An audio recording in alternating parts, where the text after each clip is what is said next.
भारत के प्रसिद्ध मंदिरों में से एक है विश्व प्रसिद्ध सबरीमाला का मंदिर। यहाँ हर दिन लाखों लोग दर्शन करने के लिए आते हैं। हाल ही में सुप्रीम कोर्ट ने सबरीमाला मंदिर में महिलाओं के प्रवेश पर लगा प्रतिबंध हटा दिया है। करीब 800 साल पुराने इस मंदिर में ये मान्यता पिछले काफी समय से चल रही थी कि महिलाओं को मंदिर में प्रवेश न करने दिया जाए। इसके कुछ कारण बताए गए थे। आओ जानते हैं इस मंदिर के इतिहास और स्थिति के बारे में। कौन थे अयप्पा? भगवान अयप्पा के पिता शिव और माता मोहिनी हैं। विष्णु का मोहिनी रूप देखकर भगवान शिव का वीर्यपात हो गया था। उनके वीर्य को पारद कहा गया और उनके वीर्य से ही बाद में सस्तव नामक पुत्र का जन्म का हुआ, जिन्हें दक्षिण भारत में अयप्पा कहा गया। शिव और विष्णु से उत्पन्न होने के कारण उनको हरिहर पुत्र कहा जाता है। इनके अलावा भगवान अयप्पा को अयप्पन, शास्ता, मणिकांता नाम से भी जाना जाता है। इनके दक्षिण भारत में कई मंदिर हैं। उन्हीं में से एक प्रमुख मंदिर है सबरीमाला। इसे दक्षिण का तीर्थ स्थल भी कहा जाता है। धार्मिक कथा के मुताबिक समुद्र मंथन के दौरान भोलेनाथ भगवान विष्णु के मोहिनी रूप पर मोहित हो गए थे और इसी के प्रभाव से एक बच्चे का जन्म हुआ, जिसे उन्होंने पंपा नदी के तट पर छोड़ दिया। इस दौरान राजा राजशेखरा ने उन्हें 12 सालों तक पाला। बाद में अपनी माता के लिए शेरनी का दूध लाने जंगल गए अयप्पा ने राक्षसी महिषी का भी वध किया। अयप्पा के बारे में किंवदंती है कि उनके माता पिता ने उनकी गर्दन के चारों ओर एक घंटी बांधकर उन्हें छोड़ दिया था। पंडालम के राजा राजशेखर ने अयप्पा को पुत्र के रूप में पाला, लेकिन भगवान अयप्पा को यह सब अच्छा नहीं लगा और उन्हें वैराग्य प्राप्त हुआ, तो वे महल छोड़कर चले गए। कुछ पुराणों में अयप्पा स्वामी को शास्ता का अवतार माना जाता है।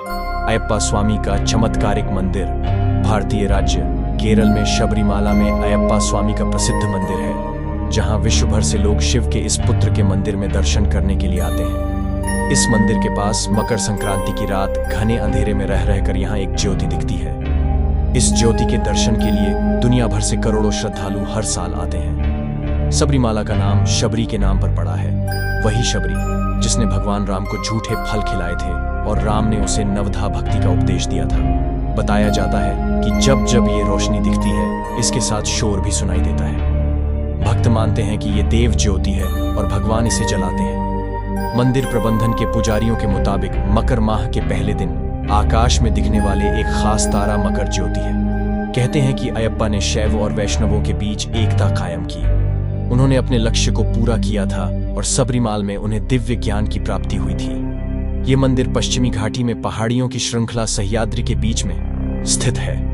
घने जंगलों, ऊंची पहाड़ियों और तरह तरह के जानवरों को पार करके यहाँ पहुंचना होता है, इसीलिए यहाँ अधिक दिनों तक कोई ठहरता नहीं है। यहाँ आने का एक खास मौसम और समय होता है। जो लोग यहाँ तीर्थ यात्रा के उद्देश्य से आते हैं, उन्हें 41 दिनों का कठिन व्रहताम का पालन करना होता है। तीर्थ यात्रा में श्रद्धालुओं को ऑक्सीजन से लेकर प्रसाद के प्रीपेड कूपन तक उपलब्ध कराए जाते हैं। दरअसल मंदिर 914 मीटर की ऊंचाई पर है और केवल पैदल ही वहां पहुंचा जा सकता है। सबरीमाला के महोत्सव। एक अन्य कथा के अनुसार पंडालम के राजा राजशेखर ने अयप्पा को पुत्र के रूप में गोद लिया, लेकिन भगवान अयप्पा को यह सब अच्छा नहीं लगा और वो महल छोड़कर चले गए। आज भी यह प्रथा है कि हर साल मकर संक्रांति के अवसर पर पंडालम राजमहल से अयप्पा के आभूषणों को संदूकों में रखकर एक भव्य शोभा यात्रा निकाली जाती है, जो 90 किलोमीटर की यात्रा तय करके 3 दिन में सबरीमाला पहुंचती है। कहा जाता है इसी दिन यहाँ एक निराली घटना होती है। पहाड़ी की कांतामाला छोटी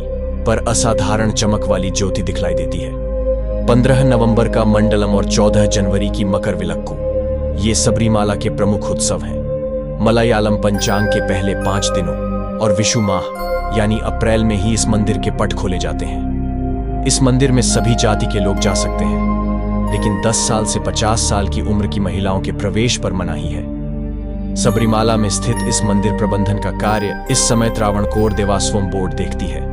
18 पावन सीढ़ियां, चारों तरफ से पहाड़ियों से घिरा हुआ यह मंदिर केरल की राजधानी तिरुवनंतपुरम से 175 किलोमीटर दूर पहाड़ियों पर स्थित है।